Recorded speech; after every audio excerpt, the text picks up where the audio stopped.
আসসালামু আলাইকুম। 18 বাংলা সংবাদে সবাইকে স্বাগত জানাচ্ছি। আমি সুমনা ঘোষ। শুরুতেই বিআরবি কেবল সংবাদ শিরোনাম। বিএসএফ এর হাতে গত 5 বছরে 1.5 শতাধিক বাংলাদেশের মৃত্যু, সীমান্ত হত্যাকাণ্ড বন্ধে কঠোর পদক্ষেপ নেয়ার নির্দেশ স্বরাষ্ট্র উপদেষ্টার। আওয়ামী লীগের পতনের পর মাঠ প্রশাসনে বড় রদবদল, দুদিনে 59 জেলায় নতুন ডিসি নিয়োগ, বদলি নিয়ে সচিবালয়ে তুমুল হট্টগোল।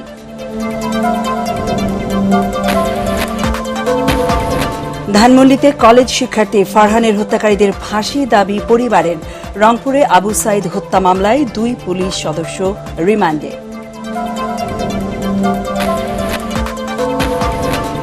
এবং সারা দেশে এবার 3266টি পূজা মণ্ডপ, নিরাপত্তা সহ সব ধরনের ব্যবস্থা নিয়েছে সরকার। চাল সহ মোট 400 কোটি টাকা বরাদ্দ। শুনছিলেন বিআরবি কেবল সংবাদ শিরোনাম। যাচ্ছি বিস্তারিত সংবাদে। সীমান্তে গত 5 বছরে 1.5 শতাধিক বাংলাদেশিকে হত্যা করেছে ভারতীয় সীমান্ত রক্ষী বাহিনী বিএসএফ। সীমান্তে হত্যাকাণ্ড বন্ধে কঠোর পদক্ষেপ নিতে সংশ্লিষ্টদের নির্দেশ দিয়েছেন স্বরাষ্ট্র উপদেষ্টা। এদিকে অর্থ উপদেষ্টার সঙ্গে বৈঠক শেষে সীমান্ত হত্যা ইস্যুটি এড়িয়ে গেলেও ভারতীয় হাইকমিশনার জানান, বাংলাদেশ ভারত সম্পর্ক আগের মতোই থাকবে। ভারত কোনো প্রকল্প স্থগিত করেনি বলে জানান অর্থ উপদেষ্টা। মাহবুব কবির চপালের রিপোর্ট।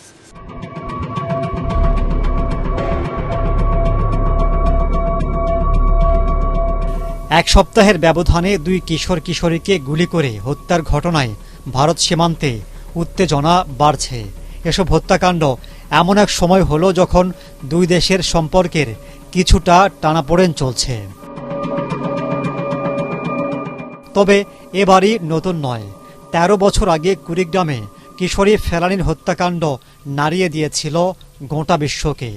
আইন ও সালিশ কেন্দ্র বলছে, গত 5 বছরে ভারতের সীমান্তরক্ষী বাহিনী বিএসএফ 162 জন বাংলাদেশিকে হত্যা করেছে, যেগুলোর সুষ্ঠু তদন্ত হয়নি, ব্যাখ্যাও দেয়নি দেশটি। এবার সীমান্তে হত্যা বন্ধের বিষয়ে ব্যবস্থা নেবার নির্দেশ দিলেন স্বরাষ্ট্র উপদেষ্টা। ভবিষ্যতে এই ধরনের ঘটনা যেন না ঘটে, এই ব্যবস্থা নেওয়ার জন্য আমি সংশ্লিষ্ট অথরিটিকে আদেশ করেছি এবং আমি আশা করব ভবিষ্যতে এই ধরনের ঘটনা ঘটবে না। আমাদের লোক ওই পারে যেন না যায় পূজা দেখার জন্য, আর ওই পারের লোকও যেন এই পারে না আসে, এইটার ব্যবস্থা নেওয়ার জন্য। এদিকে সচিবালয়ে অর্থ উপদেষ্টার সাথে বৈঠক করেন ভারতের হাইকমিশনার প্রণয় ভার্মা। পরিবর্তিত পরিস্থিতিতে 2 দেশের সম্পর্ক নিয়ে আলোচনা হয়।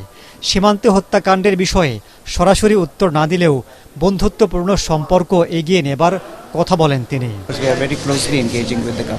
দেখুন, বাংলাদেশের সাথে আমাদের সম্পর্ক বরাবরের মতোই ভালো। নতুন সরকার এলেও কোনো প্রভাব পড়বে না। বাংলাদেশে চলমান প্রকল্পগুলোতে ভারতের অর্থায়ন অব্যাহত থাকবে। অর্থ উপদেষ্টা জানান, ভারতের সাথে আর্থিক সহযোগিতা অব্যাহত থাকবে। Bangladesh and India are the 2 important partners. There are some issues that we have got some trade deficit, but this will be sorted out. They have, Excellency had said that they will also encourage that, so our export also goes there, and quality and the terms of things should be win-win situation. ছাত্র জনতার আন্দোলনের শহীদদের স্মরণে ঢাকায় 14 September অনুষ্ঠান হবে বলেও জানান অর্থ উপদেষ্টা। ম্যাক্সিমাম 5 কোটি টাকার মতো খরচ। মাহবুব কবির চপল, এটিএন বাংলা, ঢাকা। না কি বলে, বাংলাদেশের সাথে অর্থনৈতিক এবং দ্বিপাক্ষিক সম্পর্ক এগিয়ে নিতে চায় পাকিস্তান। ঢাকা করাচি সরাসরি বিমান চলাচল ও বাংলাদেশ থেকে পাট আমদানির আগ্রহ দেখিয়েছে দেশটি। পরিকল্পনা কমিশনে অর্থ ও বাণিজ্য উপদেষ্টার সাথে সাক্ষাৎ শেষে এসব কথা বলেন ঢাকায় নিযুক্ত পাকিস্তানের হাইকমিশনার রুহুল আলম সিদ্দিক। এ সময় অর্থ উপদেষ্টা ডক্টর সালেহ উদ্দিন আহমেদ জানান, G2G ভিত্তিতে ছাড়াও বেসরকারি পর্যায়ে 2 দেশের বাণিজ্যিক সম্পর্ক বাড়ানোর বিষয়ে আলোচনা হয়েছে।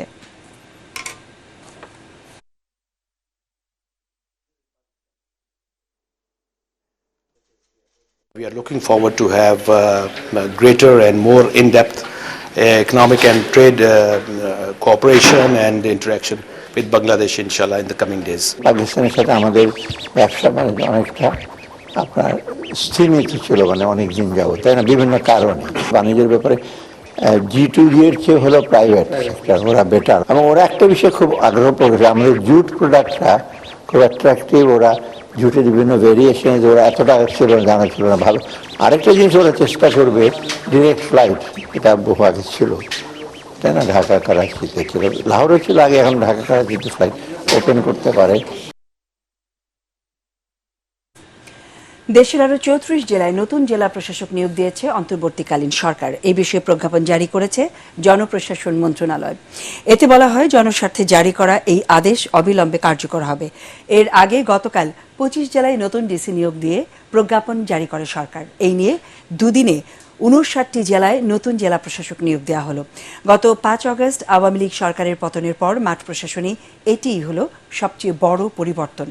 প্রশাসনিক কার্যক্রমে গতি আনতে এই সিদ্ধান্ত নিয়েছে ডক্টর ইউনূসের নেতৃত্বাধীন অন্তর্বর্তী সরকার। এদিকে ডিসি নিয়োগের প্রজ্ঞাপন জারির পর সচিবালয়ে তুমুল হট্টগোল তৈরি হয়। এ সময় কয়েকজন উপসচিব এক যুগ্ম সচিবের রুমে গিয়ে তাকে লাঞ্ছিত করেন।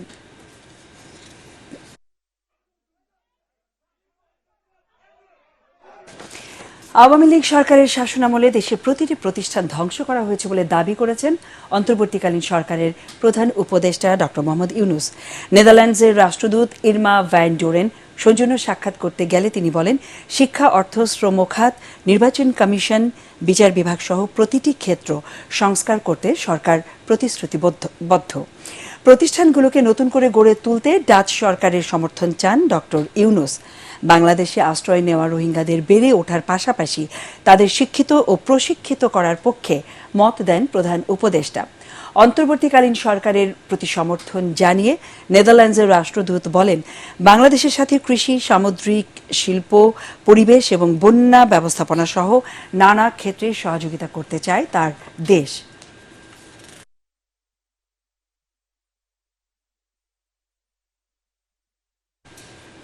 কোটা সংস্কার আন্দোলনে ঢাকা রেসিডেন্সিয়াল মডেল কলেজের শিক্ষার্থী ফারহান ফায়াজের হত্যাকারীদের ফাঁসি চেয়েছেন তার মা ও বাবা। গত 18 জুলাই পুলিশের গুলিতে ধানমন্ডিতে ফারহান ফায়াজ হত্যার ঘটনায় শেখ হাসিনা সহ 54 জনের বিরুদ্ধে আন্তর্জাতিক অপরাধ ট্রাইব্যুনালে অভিযোগ দায়ের করেছেন তার বাবা শহীদুল ইসলাম ভূঁইয়া। ট্রাইব্যুনালের চিফ প্রসিকিউটর জানান, ছাত্র জনতার আন্দোলনে হতাহতদের তথ্য জানাতে আন্তর্জাতিক অপরাধ ট্রাইব্যুনালে একটি তথ্য কেন্দ্র চালু করা হয়েছে। হুমায়ুন চিশতির রিপোর্ট। কোটা সংস্কারের দাবিতে বৈষম্য বিরোধী ছাত্র আন্দোলনে সহপাঠীদের সাথে যোগ দিয়েছিলেন রাজধানীর রেসিডেন্সিয়াল মডেল কলেজের শিক্ষার্থী ফারহানুল ইসলাম ভূঁইয়া ওরফে ফারহান ফাইয়াজ। ধানমন্ডি 27 নম্বরের রাপা প্লাজার সামনে আন্দোলনরত অবস্থায় পুলিশের গুলিতে নিহত হয় সে। মঙ্গলবার আন্তর্জাতিক অপরাধ ট্রাইব্যুনালের প্রসিকিউশন টিমের কাছে আসেন নিহত ফাইয়াজের পরিবার। ছেলে হত্যার বিচার চেয়ে জুলাই আগস্টের গণহত্যা ও মানবতাবিরোধী অপরাধের অভিযোগ দেন নিহতের বাবা শহীদুল ইসলাম ভূঁইয়া। পিতার কাঁধে ছেলের লাশ, এর চেয়ে ভারী বস্তু পৃথিবীতে আর কিছু নাই। আমি মহামান্য আদালতের কাছে শরণাপন্ন হয়েছি, যারাই হত্যাযোগ্য এই গণহত্যা চালিয়েছে তাদের বিচারের আওতায় নেই, উপযুক্ত শাস্তি খুব দ্রুত বিচারের জন্য আমরা আহ্বান জানাচ্ছি। যারা খুন করে তাদের ফাঁসি হোক, এই জিনিসটা যেন ঝুলে না থাকে, উপযুক্ত যেন বিচার হয়, এর জন্য আমি এসেছি। আবেদনে সাবেক প্রধানমন্ত্রী শেখ হাসিনা সহ 54 জনকে অভিযুক্ত করা হয়েছে। তাদের বিরুদ্ধে হত্যা, গণহত্যা সহ মানবতাবিরোধী অপরাধ সংগঠনের অভিযোগ আনা হয়েছে। আজকে প্রথম একটা ভিকটিম ফ্যামিলি আমাদের কাছে তাদের অভিযোগ নিয়ে এসেছেন। যদি তারা নাও আসতেন, আমরাই টিমের পক্ষ থেকে এই অভিযোগগুলো কম্পাইল করে এখানে মামলা দায়ের করতাম। যে অভিযোগটা নিয়ে আসা হয়েছে সেটা বাংলাদেশের অধিকাংশ মানুষকে সেই ঘটনাটি সেদিন কাঁদিয়েছিল। 18 বছরের একটা বাচ্চা ছেলে দেশের জন্য যেভাবে জীবন দিয়েছে, বাংলাদেশের প্রত্যেকটা মানুষ, প্রত্যেকটা তরুণ ফারহান ফাইয়াজের মতো স্বপ্ন দেখবে যে তারা যেন তাদের জীবনটা দেশের জন্য এইভাবে বিলিয়ে দিতে পারে। ট্রাইব্যুনালের চিফ প্রসিকিউটর জানান, জুলাই আগস্ট গণহত্যার অভিযোগ সরাসরি আন্তর্জাতিক অপরাধ ট্রাইব্যুনালে জমা দিতে পারবেন ভিকটিমের পরিবার। সকল অভিযোগ সমন্বয় করে ট্রাইব্যুনালে উপস্থাপন করবে prosecution team. Humayun Chishti, ATN Bangla, Dhaka. বৈষম্য বিরোধী ছাত্র আন্দোলনের রংপুরের শিক্ষার্থী আবু সাইদ হত্যা মামলার পুলিশের আসামি এএসআই মোহাম্মদ আমির হোসেন ও কনস্টেবল সুজন চন্দ্র রায়কে 4 দিনের রিমান্ডে নিয়েছে পুলিশ। সকালে রংপুর মেট্রোপলিটন ম্যাজিস্ট্রেট বিচারক মোহাম্মদ আসাদুজ্জামান আদালতে মামলার তদন্তকারী কর্মকর্তা 5 দিনের রিমান্ড চান। আদালত তাদের 4 দিন রিমান্ড মঞ্জুর করেন। পরে পুলিশ ও সেনাবাহিনীর কড়া পাহারায় তাদের আদালত থেকে নিয়ে যায় পুলিশ ব্যুরো অফ ইনভেস্টিগেশন PBI-তে। কোটা সংস্কার আন্দোলনে 16 জুলাই পুলিশের গুলিতে বেগম রোকেয়া বিশ্ববিদ্যালয়ের শিক্ষার্থী আবু সাইদ মারা যান। এ ঘটনায় 18 August Rangpur metropolitan magistrate Tajhat আমলি আদালতে আবু সাইদের বড় ভাই রমজান আলী 16 জনের নামে এবং অজ্ঞাত 30 থেকে 35 জনকে আসামি করে মামলা করেন। কনস্টেবল সুজন চন্দ্র এবং এএসআই আমির আলী তাদেরকে এই মামলা তদন্তকারী কর্মকর্তা 5 দিনের রিমান্ড চেয়েছিলেন এবং বিজ্ঞ আদালত তাদের এই যে হত্যাকাণ্ডে জড়িত থাকার সপক্ষে সরাসরি ভিডিও দেখেছেন, তাদের বক্তব্য শ্রবণ করেছেন, পরে বিজ্ঞ আদালত 4 দিনের রিমান্ড দিয়েছেন। শহীদ আবু সাইদ এবারের অবিস্মরণীয় গণ অভ্যুত্থানে অসীম সাহসিকতার জন্য এক নামে যার পরিচিতি দেশ জুড়ে এমনকি বিদেশেও। রংপুরে তার গ্রামের বাড়ি গেছেন প্রধান উপদেষ্টা ডক্টর মোহাম্মদ ইউনূস সহ অনেকেই, কিন্তু দুঃসহ বেদনার কঠিন স্মৃতি আর অসহায়ত্ব যেন কাটছেই না শহীদ সাইদের পরিবারের। রংপুর থেকে ফিরে আরও জানাচ্ছেন কেরামতুল্লাহ বিপ্লব। পীরগঞ্জ থানা সদর থেকে খুব বেশি দূরে নয় বাবনপুর, মাইল 5। বাইসাইকেলে 30 মিনিট, অটোরিকশায় যাওয়া যায় তারও কম সময়ে। সারা দেশের রাজনৈতিক অরাজনৈতিক অনেকেরই গন্তব্য এখন এই গ্রাম।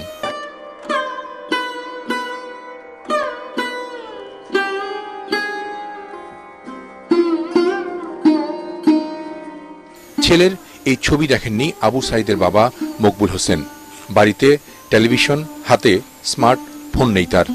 প্রিয় সন্তানের কবর পাহারা আর পরিষ্কার করেই এখন দিন কাটে তার।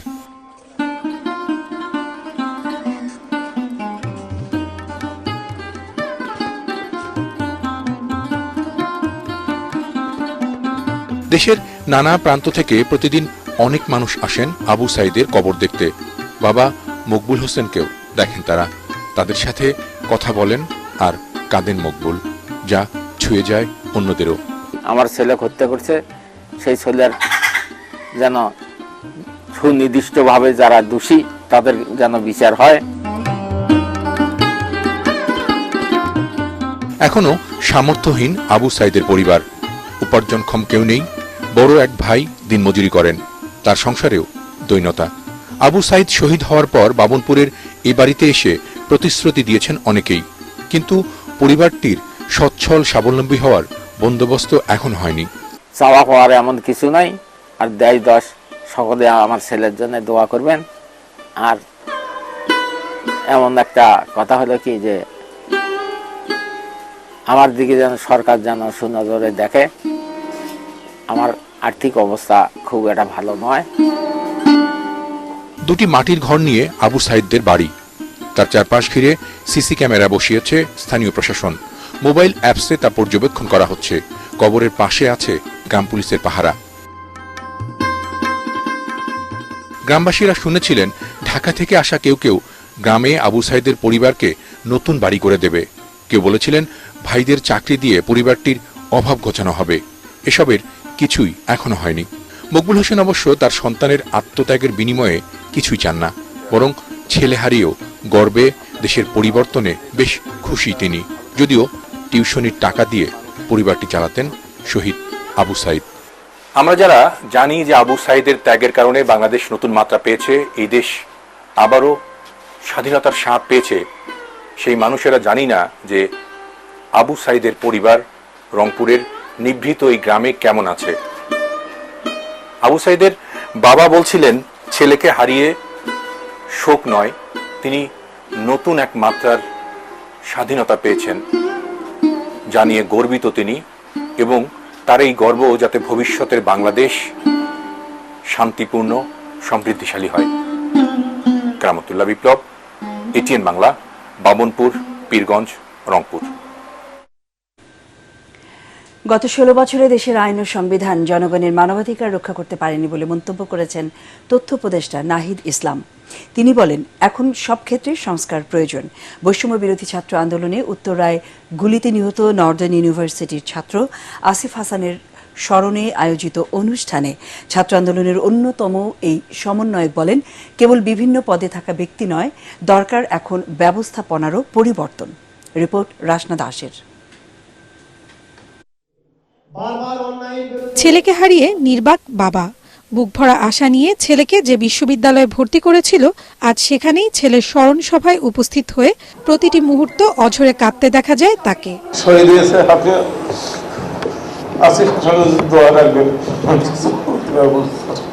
18 জুলাই রাজধানীর উত্তরায় কোটা সংস্কার আন্দোলনে গুলিবিদ্ধ হয়ে নিহত হন রাজধানীর নর্দার্ন বিশ্ববিদ্যালয়ের ইংরেজি বিভাগের 4র্থ সেমিস্টারের ছাত্র আসিফ হাসান। তার এই ত্যাগের প্রতি শ্রদ্ধা জানাতে বিশ্ববিদ্যালয়টির আহত শিক্ষার্থীদের চিকিৎসার সম্পূর্ণ খরচ বহনের ঘোষণা দেয় বিশ্ববিদ্যালয় কর্তৃপক্ষ। আমাদের এই সন্তানেরা যারা আহত হয়েছে, আমরা বিশ্ববিদ্যালয়ের পক্ষ থেকে যতদিন তাদের চিকিৎসা লাগে আমরা করে যাব।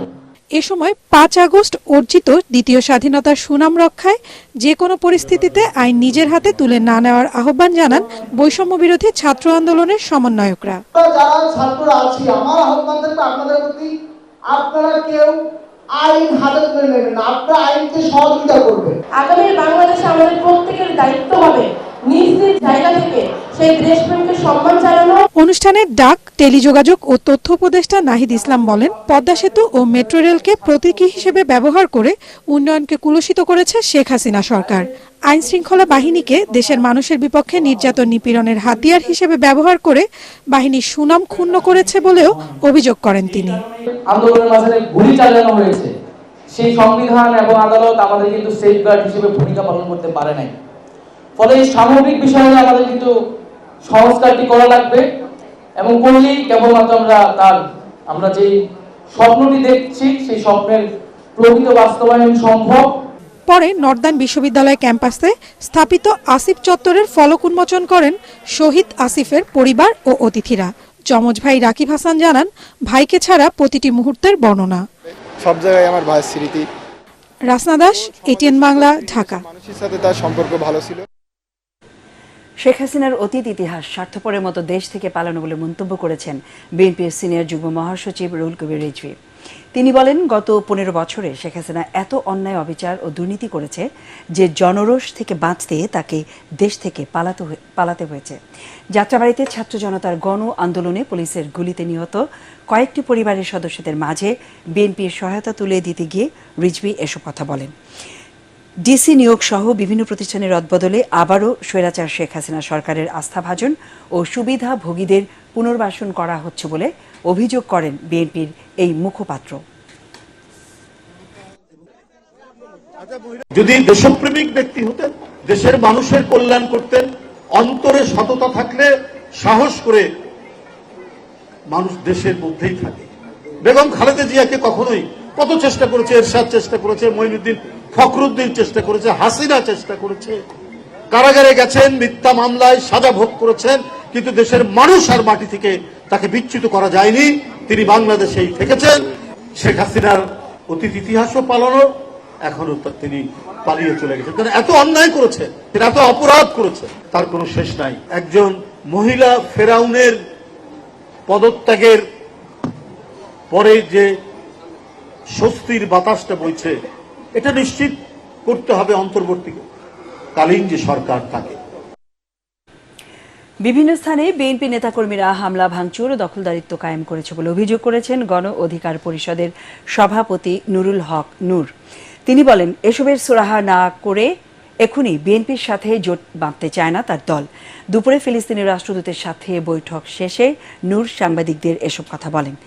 রাষ্ট্র সংস্কারের জন্য অন্তর্বর্তীকালীন সরকারকে অন্তত 2 বছর সময় দেওয়া উচিত বলেও মন্তব্য করেন তিনি। 21 সদস্যের উপদেষ্টা পরিষদের পরিসর বাড়ানোরও দাবি জানান গণ অধিকার পরিষদের এই নেতা। যার ধরেন এখন পর্যন্ত সমাজ গ্রাজুয়েশন শেষ হয়েছে, তার ঘাড়ে যদি আপনি 2-3টা মিনিস্ট্রি চাপাই দেন, তো মিনিস্ট্রি চলবে? এখানে 21 আছে, এখানে 31 করা যেতে পারে, আরও 10 জনকে ইনক্লুড করে সরকারের ফাংশনিংটাকে আরও স্ট্রং করা দরকার। কিন্তু আমি মনে করি যে পরিপূর্ণ ফাংশনিং হচ্ছে না। গণসংহতি আন্দোলনকে নিবন্ধন দিতে হাইকোর্টের রায় স্থগিত এবং নির্বাচন কমিশনের আপিল প্রত্যাহার চেয়ে দেশের সর্বোচ্চ আদালতে আবেদন করা হয়েছে। আপিল মামলা পরিচালনায় কোনো আগ্রহ না থাকায় হাইকোর্টের রায়ের আলোকে গণসংহতি আন্দোলনকে নিবন্ধন দিতে কোনো আইনি বাধা নেই বলে জানান আইনজীবী জ্যোতির্ময় বড়ুয়া। তার প্রত্যাশা, খুব দ্রুতই গণসংহতি আন্দোলনকে নিবন্ধন দিয়ে প্রজ্ঞাপন জারি করবে ইসি। গণসংহতি আন্দোলন 2019 সালে রাজনৈতিক দল হিসেবে নিবন্ধনের জন্য আবেদন করলে নির্বাচন কমিশন সেই আবেদন নাকচ করে দেয়। কমিশনের ওই আদেশের বিরুদ্ধে উচ্চ আদালতে রিট করা হয়। রিটের শুনানি নিয়ে 2019 সালের 11 এপ্রিল বিচারপতি মইনুল ইসলাম চৌধুরী ও বিচারপতি আশরাফুল কামালের হাইকোর্ট বেঞ্চ গণসংহতি আন্দোলনকে নিবন্ধন দিতে ইসিকে নির্দেশ দেন। 30 দিনের মধ্যে নির্বাচন কমিশনকে এই আদেশ বাস্তবায়ন করতে বলা হয়। ওই রায়ের বিরুদ্ধে 2022 সালের 6 জুন আপিল দায়ের করে নির্বাচন কমিশন। গতকালকে নির্বাচন কমিশন আপিল বিভাগের সংশ্লিষ্ট শাখায় একটি এফিডেভিট দাখিল করেছেন, যেখানে তারা তাদের সুস্পষ্ট মতামত ব্যক্ত করে বলেছেন যে তারা এই আপিল মামলাটি আর পরিচালনা করতে আগ্রহী নন। সেক্ষেত্রে 2019-এ হাইকোর্ট বিভাগ যে রায়টি দিয়েছিলেন সেই রায়ের পরিপ্রেক্ষিতে নির্বাচন কমিশন এখন গণসংহতি আন্দোলনকে রাজনৈতিক দল হিসেবে নিবন্ধন দেওয়ার ক্ষেত্রে আর কোনো রকমের আইনগত বাধা রইল না। দুর্গাপূজা নির্বিঘ্ন করতে নিরাপত্তা সহ সব ধরনের ব্যবস্থা নেওয়া হয়েছে বলে জানিয়েছেন স্বরাষ্ট্র উপদেষ্টা অবসরপ্রাপ্ত লেফটেন্যান্ট জেনারেল জাহাঙ্গীর আলম। সচিবালয়ে পূজা উদযাপন পরিষদের নেতাদের সাথে বৈঠক শেষে ধর্ম উপদেষ্টা জানান, পূজা উপলক্ষে 400 কোটি টাকার বরাদ্দ দেবে সরকার। প্রতিটি মণ্ডপে দেয়া হবে 700 কেজি করে চাল। দেখুন মাহবুব কবির চপলের আরেকটি রিপোর্ট। 9 অক্টোবর থেকে শারদীয় দুর্গাপূজা শুরু হবার কথা রয়েছে। সারা দেশে 32,666 মণ্ডপে পূজা হবে। সরকার পরিবর্তনের সাথে এবার উদযাপন নিয়ে শুরু হয়েছে নানা ধরনের গুজব, আশঙ্কা। ভারতের পশ্চিমবঙ্গের মিডিয়াগুলো সতর্ক বার্তাও প্রচার করছে। বিষয়টি গুরুত্বের সাথে নিয়েছে অন্তর্বর্তী সরকার। সচিবালয়ে পূজা উদযাপন পরিষদের সাথে বৈঠক করেন স্বরাষ্ট্র ও ধর্ম উপদেষ্টা। অতীতে যে সমস্ত ঘটনাগুলো ঘটেছে, আমরা বলেছি আমরা কোনো ঘটনার বিচার পাইনি। সেই বিচারের ব্যাপারে ওনারা দুজনেই খুব আন্তরিকতার সাথে গ্রহণ করেছেন। পরে নিরাপত্তা নিশ্চিত করা সহ বেশ কিছু সিদ্ধান্তের কথা জানান স্বরাষ্ট্র উপদেষ্টা। আমাদের নিরাপত্তাটা শুরু হবে পূজা মণ্ডপে নির্মাণ যেসব শুরু হয়ে যায় সেই সময় থেকে।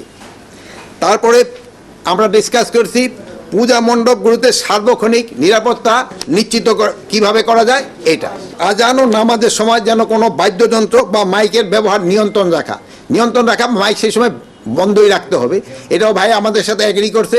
আজানের কমের পক্ষে 5 মিনিট আগেই এই ধরনের কার্যকলাপ বন্ধ রাখতে হবে এবং নামাজ শেষ হওয়া পর্যন্ত এই ধরনের কার্যকলাপ বন্ধ রাখতে হবে। এ সময় ধর্ম উপদেষ্টা বলেন, পূজা উদযাপনে এবার সরকারি সহায়তা দেয়া হবে 4 কোটি টাকা। হিন্দু সম্প্রদায় চাইলে মাদ্রাসার শিক্ষার্থীরাও স্বেচ্ছাসেবক হিসেবে কাজ করবেন। মাদ্রাসার ছাত্ররা আমাকে বলেছেন যে পূজা কমিটি যদি চান তারা স্বেচ্ছাসেবক হিসেবে তারা কাজ করতে সম্মত আছে। আগে ওখানে 2 কোটি, মাঝে মধ্যে দেখেছি 3 কোটিও আছে। এবারেই 4 কোটি টাকা অসচ্ছল মন্দিরগুলোকে আমরা এই 4 কোটি টাকা জেলা প্রশাসকের মাধ্যমে এগুলো আমরা বিতরণ করব। 500 কেজি করে চাল পূজা মণ্ডপে দেওয়া হতো, আরো 200 কেজি করে যাতে চাল বাড়ানো হয়। গুজবে কান না দিতে হিন্দু সম্প্রদায়ের প্রতি আহ্বান জানান উপদেষ্টারা। মাহবুব কবির চপল, এটিএন বাংলা, ঢাকা। রাষ্ট্র পুনর্গঠন না হওয়া পর্যন্ত ছাত্র জনতার আন্দোলন চলবে বলে জানিয়েছেন বৈষম্য বিরোধী ছাত্র আন্দোলনের কেন্দ্রীয় সমন্বয়ক হাসনাত আব্দুল্লাহ। রাঙ্গামাটি কেন্দ্রীয় শহীদ মিনার প্রাঙ্গণে ছাত্র সমাবেশে তিনি কথা বলেন। ছাত্র জনতাকে ঐক্যবদ্ধ থাকার আহ্বান জানিয়ে হাসনাত আব্দুল্লাহ বলেন, শেখ হাসিনা সরকারের পতনের পর অর্জিত বিজয় ম্লান হতে দেয়া যাবে না। তিনি বলেন, আবু সাইদ, ওয়াসিম, মুগ্ধ সহ যাদের রক্তের বিনিময়ে বিজয় অর্জিত হয়েছে তাদের অবদান রক্ষা করা সকলের দায়িত্ব। সমাবেশে চট্টগ্রাম বিভাগীয় সমন্বয়ক খান তালাত মাহমুদ রাফি, রাঙ্গামাটি জেলার সমন্বয়ক আব্দুল আহাদ বক্তব্য রাখেন।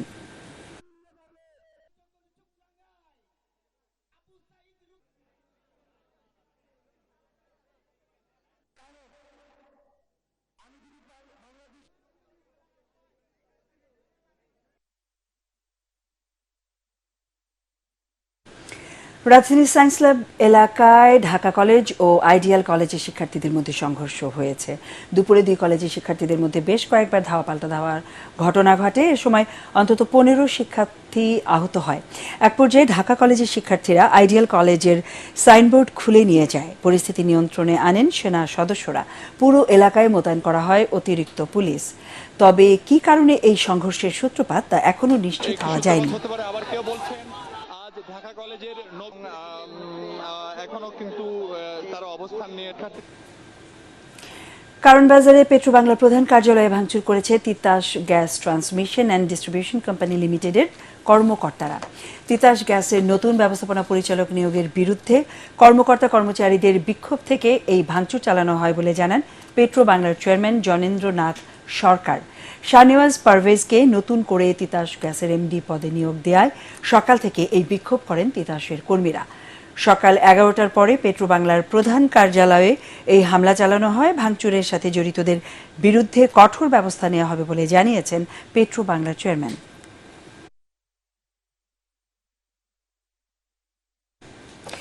বৈষম্যহীন অডিট অ্যান্ড অ্যাকাউন্টস ডিপার্টমেন্ট নিশ্চিত করতে মহাসমাবেশ ও অবস্থান কর্মসূচি পালন করেছেন সারা দেশের অডিটর, সুপার ও অ্যাকাউন্টস অফিসাররা। রাজধানীর সেগুনবাগিচায় সিজিএ ভবনের সামনে এই কর্মসূচি পালন করেন তারা।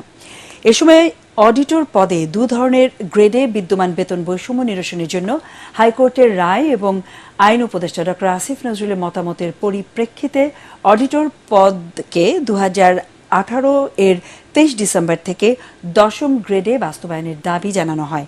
একই সাথে সুপার পদকে 10ম থেকে 9ম এবং অ্যাকাউন্টস অফিসারদের পদকে 9ম থেকে 10ম গ্রেডে বাস্তবায়নের দাবিও জানানো হয়। এর আগে গত 3 দিন ধরে এই অবস্থান কর্মসূচি পালন করে আসছেন সারা দেশ থেকে আসা অডিটররা। স্বাস্থ্য অধিদপ্তরের মহাপরিচালক ডাক্তার রোবেদ আমিন ও প্রশাসন পরিচালক ডাক্তার ফজলে রাব্বির পদত্যাগ দাবি করেছেন বৈষম্যের শিকার চিকিৎসক, মেডিকেল টেকনোলজিস্ট, নার্স, কর্মকর্তা ও কর্মচারীরা। একই সাথে বিগত সরকারের সময় সুবিধাভোগী স্বাস্থ্য অধিদপ্তর ও অন্যান্য স্বাস্থ্য প্রতিষ্ঠানের গুরুত্বপূর্ণ পদে নিয়োগ বাতিল সহ 8 দফা দাবি তুলে ধরেন তারা। রাজধানী মহাখালী স্বাস্থ্য অধিদপ্তরের সংবাদ সম্মেলনে তারা অভিযোগ করেন, আওয়ামী লীগ সরকারের আমলে শুধুমাত্র তাদের অনুসারীরাই সব সুযোগ সুবিধা ভোগ করেছেন। দাবি না মানলে কঠোর কর্মসূচির ঘোষণাও দেন তারা। আল আরাফা ইসলামী ব্যাংক অর্থ সংবাদ।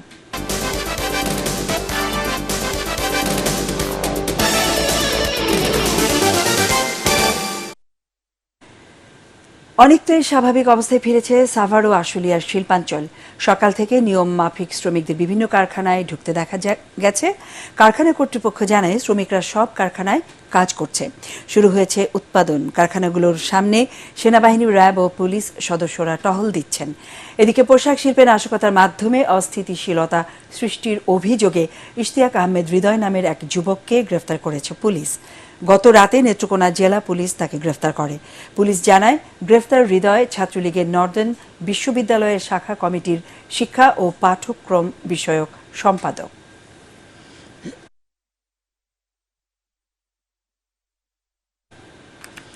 বারবার একই লোকের কাছ থেকে জোর করে বেশি হারে কর আদায়ের মানসিকতা বাদ দিয়ে নতুন করদাতা খোঁজার তাগিদ দিলেন অর্থ ও বাণিজ্য উপদেষ্টা ডক্টর সালেহ উদ্দিন আহমেদ। কর কর্মকর্তাদের অনিয়ম দুর্নীতি বন্ধে অনলাইনে ট্যাক্স রিটার্ন ব্যবস্থা জোরদার এবং উন্নত সেবা নিশ্চিতের তাগিদ দেন তিনি। এনবিআর কার্যালয়ে অনলাইনে নতুন আঙ্গিকে আয়কর বিবরণী জমার আনুষ্ঠানিক উদ্বোধন অনুষ্ঠানে এসব বলেন সালেহ উদ্দিন আহমেদ। এ সময় এনবিআর চেয়ারম্যান আব্দুর রহমান খান জানান, গত অর্থ বছরে অনলাইনে প্রায় 5.5 লাখ করদাতা তাদের রিটার্ন জমা দেন। এবারে সেই সংখ্যা 15 লাখ ছাড়িয়ে যাবে বলে তার আশা। আন্তর্জাতিক সংবাদ।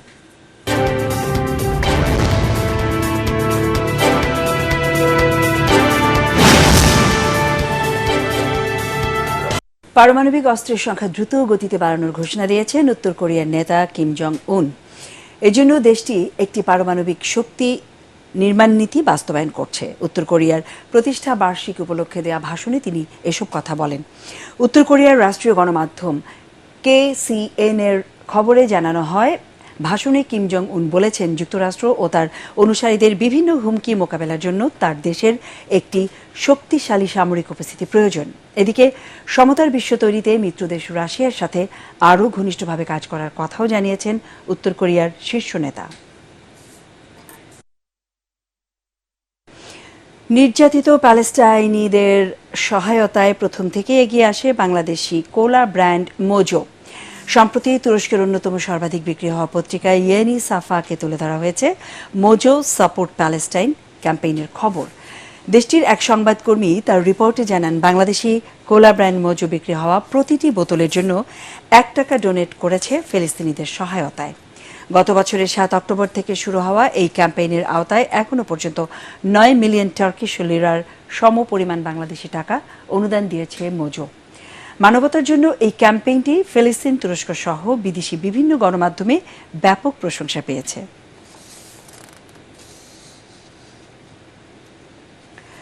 ঢাকা ব্যাংকের ব্যবস্থাপনা পরিচালক ও সিইও ইমরানুল হকের জানাজা ও দাফন সম্পন্ন হয়েছে। বাদ জোহর গুলশান আজাদ মসজিদে জানাজায় অংশ নেন ব্যাংকের চেয়ারম্যান, পরিচালক, সর্বস্তরের কর্মকর্তা কর্মচারী, গ্রাহক, শুভাকাঙ্ক্ষী সহ পরিবারের সদস্যরা। পরে তাকে আজিমপুর কবরস্থানে দাফন করা হয়।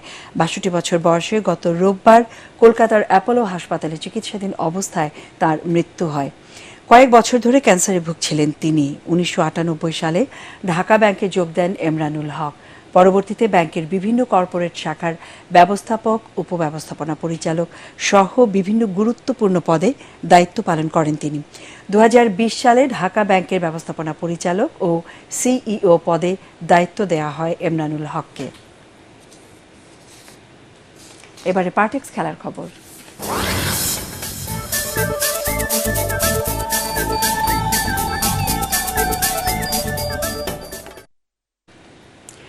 ভারতের বিপক্ষে টেস্ট সিরিজ চ্যালেঞ্জিং হবে বলে মনে করেন লিটন দাস। মিরপুরে অনুশীলনের সময় সংবাদ সম্মেলনে টাইগার ব্যাটসম্যান বলেন, দলের প্রয়োজনে দায়িত্ব নিয়ে ব্যাটিং করবেন তিনি। রিপোর্ট করছেন এসএম আশরাফ। নিজ ভূমে 2 ম্যাচের টেস্ট সিরিজে মাত্রই পাকিস্তানকে হোয়াইট ওয়াশ করায় টাইগারদের নিয়ে প্রত্যাশার মাত্রা বেড়ে গেছে। শক্তি আর সামর্থ্যে নাজমুল হোসেন শান্তর দল নিয়ে প্রশ্ন নেই। তবে আসন্ন সিরিজের আগে লিটন দাস মনে করেন, নিজেদের মাটিতে ভারত অবশ্যই বিশ্বের অন্যতম সেরা দল। হোমে যখন ইন্ডিয়ার সাথে খেলবো, India always better side. So আমি বলবো না যে খুব চ্যালেঞ্জিং হবে না, আবার খুব সহজ হবে। জিনিসটা তাদের কন্ডিশনে তারা খুব ভালো দল এবং তাদের টেস্ট ক্রিকেটের যদি র্যাঙ্কটা দেখেন খুব উপরে, তো আমার মনে হয় আমাদের জন্য খুব চ্যালেঞ্জিংই হবে। রাওয়ালপিন্ডিতে লিটন দাসের অসাধারণ ব্যাটিংয়ে কদিন আগে ঐতিহাসিক টেস্ট জয়ের ভিত গড়ে দেয় বাংলাদেশের। টাইগার উইকেট রক্ষক বলেন, দলের প্রয়োজনে এভাবেই তিনি খেলে যেতে চান। স্বাভাবিক, আমি অলমোস্ট 9-10 বছর হয়ে গেছে ক্রিকেট খেলছি, সো ওইটুকু এক্সপিরিয়েন্স তো হয়েছে। এখনই সময় দায়িত্ব নেওয়ার, তো দায়িত্ব যদি এখন না নিই তো আর কবে। সো সুযোগ পেলে আমি বলতেছি যে জিনিসটা যে দায়িত্ব নেওয়ার সময় এসেছে, বাট জিনিসটা এই না যে প্রতি ম্যাচে আমাকে দায়িত্ব নিতে হবে। আমি মানুষ, আমাদের মিস্টেক হতে পারে। কোকাবুরা বল খেলে অভ্যস্ত বাংলাদেশের জন্য এবার এসজি বল খেলাটা চ্যালেঞ্জ হবে বলেও জানান এই টপ অর্ডার ব্যাটার। কিছুটা ডিফিকাল্টি তো আছে, কারণ কোকাবুরা বলে যে বেসিক যে জিনিসটা সেটা হচ্ছে নতুন বলটা একটু ডিফিকাল্ট, পুরাতন বলটা খেলাটা ইজি। বাট এসজি বলে নতুন বলটা একটু ইজি, পুরাতন বলটা খেলাটা ডিফিকাল্ট। সো আমরা প্র্যাকটিস করতেছি, দেখা যাক এখন কি হয়। 19 সেপ্টেম্বর চেন্নাইয়ে প্রথম টেস্ট আর কানপুরে 27 সেপ্টেম্বর দ্বিতীয় টেস্টে ভারতের মুখোমুখি হবে বাংলাদেশ। SM Ashraf, ATN Bangla, Dhaka.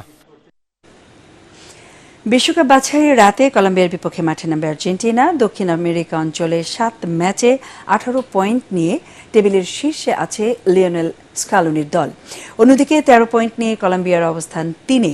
এর আগে 2 দল সবশেষ মুখোমুখি হয় মায়ামিতে কোপা আমেরিকার ফাইনালে 58 দিন আগে। সেই ম্যাচে 1-0 গোলে জিতে শিরোপা জেতে বর্তমান বিশ্ব চ্যাম্পিয়নরা। তবে চোট নিয়ে মাঠ ছাড়তে হয়েছিল অধিনায়ক লিওনেল মেসিকে। এরপর আর তিনি মাঠে ফিরতে পারেননি। আল বিসেলেস্তাদের জন্য দুঃসংবাদ, এবার ইনজুরিতে পড়েছেন ম্যাক আলিস্টারও। রাত 2:30টায় মুখোমুখি হবে এই 2 দল। সংবাদ শেষ করব, তার আগে বিআরবি কেবল সংবাদ শিরোনাম আরও একবার। বিএসএফের হাতে গত 5 বছরে 1.5 শতাধিক বাংলাদেশের মৃত্যু। সীমান্ত হত্যাকাণ্ড বন্ধে কঠোর পদক্ষেপ নেওয়ার নির্দেশ স্বরাষ্ট্র উপদেষ্টার। আওয়ামী লীগের পতনের পর মাঠ প্রশাসনে বড় রদবদল। দুদিনে 59 জেলায় নতুন ডিসি নিয়োগ, বদলি নিয়ে সচিবালয়ে তুমুল হট্টগোল।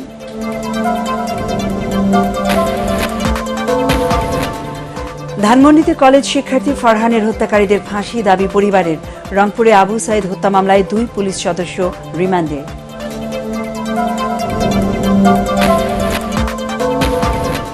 এবং সারা দেশে এবার 32,000 পূজা মণ্ডপ, নিরাপত্তা সহ সব ধরনের ব্যবস্থা নিয়েছে সরকার।